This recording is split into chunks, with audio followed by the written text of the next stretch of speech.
that slavery is just history. Something from the books, iron shackles, all that. But we're looking into Nahida Ahmed's work, Chains of Forgotten Echoes, and honestly, the core message is pretty chilling. Slavery hasn't vanished, it's just changed shape, it's gotten better at hiding. That's exactly right. The really key insight from the source is how the control mechanisms have modernized, I suppose. It shows the chains aren't always iron anymore. Now they're made of things like debt or deception, even just raw desperation, and crucially, a kind of systemic indifference. This isn't just some historical curiosity. It's woven right into our modern global economy. Yeah, hiding in plain sight. So our mission in this deep dive is to pull back the curtain on these whispers of hidden slavery, to really show the forms of servitude that are still trapping millions of people right now. And to start, I think we need to get clear on what we actually mean by modern slavery. It's quite broad. It is. We can probably break it down into three main types you see again and again. The most common, by far, is debt bondage. This is where someone's forced to work to pay off a debt. But the catch is, the debt itself is often completely fake or inherited, or just balloons with insane fees and interest. It's designed so you can never actually pay it back. Right. And that sounds like it connects directly to the next one, forced labor, which is basically work you're compelled to do through threats or maybe being tricked. And I guess in today's world, that threat isn't always physical violence, is it? Sometimes it's the threat of losing everything, your only way to survive. Exactly. That economic coercion is incredibly powerful. It drives so much exploitation, especially in places like factories or farms. And then the third one is human trafficking. This involves the recruitment, moving, or just a holding of people, using force, fraud, coercion, all for exploitation. That could be forced labor, sexual exploitation, even organ removal in some horrific cases. But the common thread through all of them is the denial of basic dignity, the complete lack of free choice. Okay, so let's dig into that shift. Because, historically, slavery was blatant. It was legal. Actual ownership of people, chattel slavery. When abolition happened, when the laws changed, what happened to the underlying drive, the economic reason to exploit people? Did it just vanish? No, not at all. The laws changed, sure, but the power dynamics, the huge demand for cheap labor, that didn't go anywhere. So the line defining servitude just started to, well, fade almost immediately. Plantation owners couldn't legally own workers anymore, so sometimes the state just stepped in. It replaced the private master, in effect. Like convict leasing after the U.S. Civil War, or sharecropping systems. Precisely. Those systems were deliberately set up to mimic the lack of freedom, but without the legal tag of ownership. And this is the real aha moment, I think, that the source highlights. The evolution is this transition from owning a person to controlling their circumstances. Yeah. The question wasn't who owns you anymore. It became something much trickier, like, can you actually leave this situation without facing total disaster? And those old patterns, they echo, don't they? That dehumanization piece. Historically, it was often justified by race. Today, you see similar narratives, but they're aimed at different vulnerable groups, migrants maybe, or the very poor, undocumented people, painting them as somehow less human or disposable. Yes. And that makes it so much easier for society to just look away. When a whole group is treated systemically as, other or illegal, their suffering stops being seen as a societal issue. It almost becomes a justification for their mistreatment. Okay, so if the legal chains were broken, the big question is, why can't victims today just walk away? What stops them? It sounds like we need to look at the psychological architecture that replaced the iron. Absolutely. The shackles are often mental. They're built through really sophisticated psychological manipulation.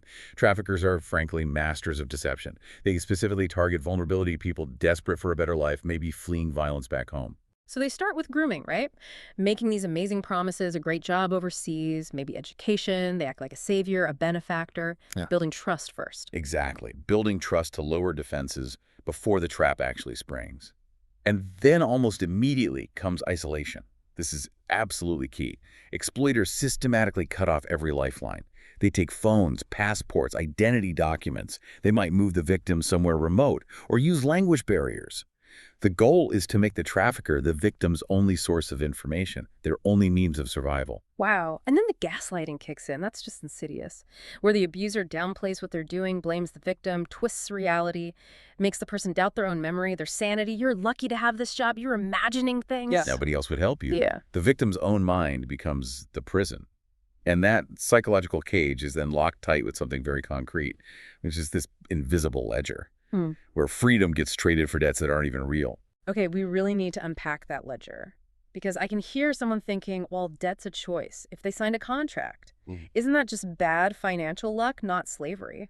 That assumes there was ever a level playing field, which there isn't, not when you're dealing with engineered deception and pure desperation. The core mechanism is this engineered debt. Victims get hit with these outrageous, completely made-up fees for recruitment, travel, housing, tools, everything, and the initial costs are just massively inflated. So the debt is just constantly being manipulated. It's not static. Never static. It's actively managed to grow. Think about Anya, the garment worker mentioned in the source. She might be told her wages, say, $100 a month.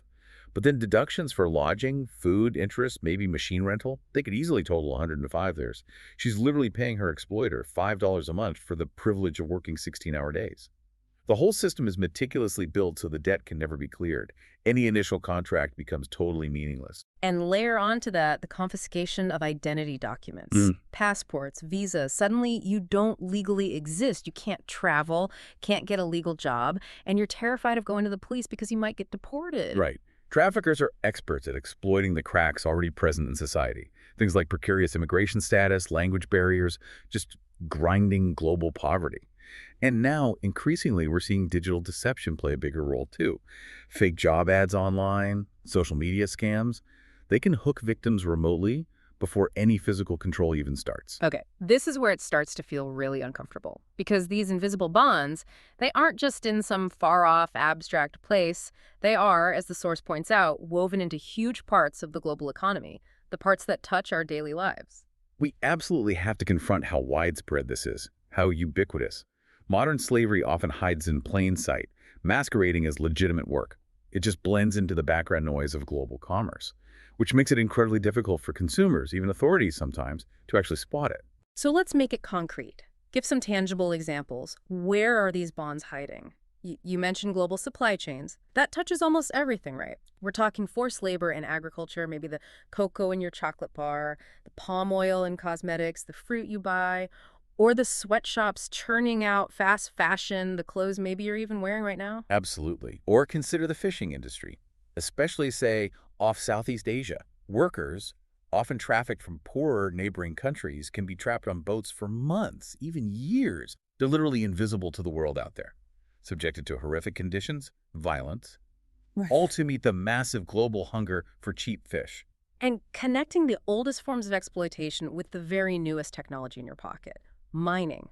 Think about minerals like coltan. It's essential for smartphones, laptops, and every battery practically. Its extraction, particularly in certain regions, is notorious for involving forced labor, even child labor, in incredibly dangerous, unregulated mines. And maybe the most hidden of all, domestic work. Yeah. Workers, mostly women and girls, completely isolated inside private homes. Their labor is unseen, behind closed doors, away from any public scrutiny, makes them incredibly vulnerable to abuse, to having their basic freedoms just stripped away in that confined space. The human cost is just staggering. When you read the stories in the source material, they stop being numbers, like Anya, the garment worker we mentioned. Her story, it wasn't just about long hours. It was about that manufactured debt trap. She took a small advance payment, desperate for the job. But that advance just grew and grew. Through fictional interest, random fines, it became this astronomical figure she could never hope to repay. The debt didn't shrink with her work. It expanded. Her hope was basically being stitched into the very clothes she was forced to make. It wasn't voluntary work. It was mandatory. And then the story of Alara, a child, 7 years old, forced into some dangerous makeshift mine because her family owed money to the mine owner. She was used because she's small enough to fit into these unstable tunnels hauling coal. The owner would literally collect the debt payment from her parents each morning, then walk Alara to the mine entrance. She wasn't an employee. She was collateral. Just collateral. That systematic theft of childhood, of potential, it forces us to ask, why don't we see this more? What Ahmed calls the anatomy of denial. If it's so widespread, why the collective blind spot? Well, part of it is what we said earlier. We're often looking for the old symbols, the whips and chains, not debt contracts and psychological manipulation. But there's also a huge element of economic rationalization. Let's be honest. We like cheap stuff. We're structurally pushed towards the cheapest t-shirt, the fastest delivery. Right. And it's not just individual consumers being selfish. The whole system often rewards looking the other way. That argument you hear sometimes, that this kind of cheap labor is somehow necessary for the economy, It becomes a really convenient excuse for ignoring human rights abuses. That's where systemic indifference really thrives. It's in the legal loopholes governments allow, the opaque supply chains companies prefer, the bureaucracies that fail to protect people. It allows everyone to claim plausible deniability. And that denial often gets coupled with victim blaming, doesn't it? You hear people say, well, they should have known better, or they chose to migrate illegally. Yeah, completely ignoring the sophisticated deception involved, the sheer desperation that makes people vulnerable in the first place, and the systemic barriers they face. So breaking that cycle of denial seems like step one. How do we do that? The source argues pretty strongly that the most powerful weapon against this kind of structural indifference is the human voice. Survivor narratives. We have to find ways to amplify their stories ethically, safely, of course. Their experiences cut through the abstract numbers and provide undeniable proof of how these modern traps work. But testimony alone isn't enough, right?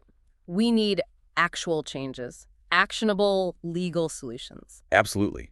Like pushing for mandatory human rights due diligence laws for corporations. This flips the script. It puts the burden on businesses to prove they've checked their entire supply chain for forced labor. It makes hiding exploitation much, much harder. And hitting them where it hurts the economics. Exactly. Economic disruption. We need to try and starve the market for goods produced through slavery. That means demanding transparency from companies and using our power as consumers to choose ethically sourced products when we can. The basic goal is to make exploitation bad for business, make it economically toxic. And finally, for those who escape, what kind of justice do they need? It has to be victim-centric justice. The legal system needs to prioritize their safety, their dignity, and crucially, long-term support.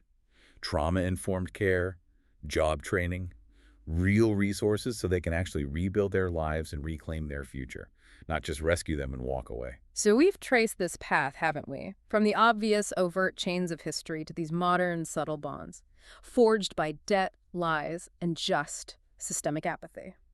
We've seen how this evil hides right here in our communities and the supply chains that fuel our lifestyle. Unchaining hope, as Ahmed puts it, means turning those whispers from the silenced into a collective demand for justice. A roar, really. The future without these hidden bonds isn't some impossible dream. It's achievable. But it takes collective awareness, advocacy, and commitment. The power to dismantle these invisible bonds isn't just in laws, it's also in the choices we all make every day. Yeah. Our demand for cheap goods, cheap services. Yeah. It often fuels this system, even if you don't mean it to. So we want to leave you with a thought to reflect on. Think about an everyday item in your life right now. It could be anything. What might be its real human price tag? What unseen cost could it carry? And what does really examining that true cost mean for your own sense of freedom, your own connection to the world? We encourage you to start digging.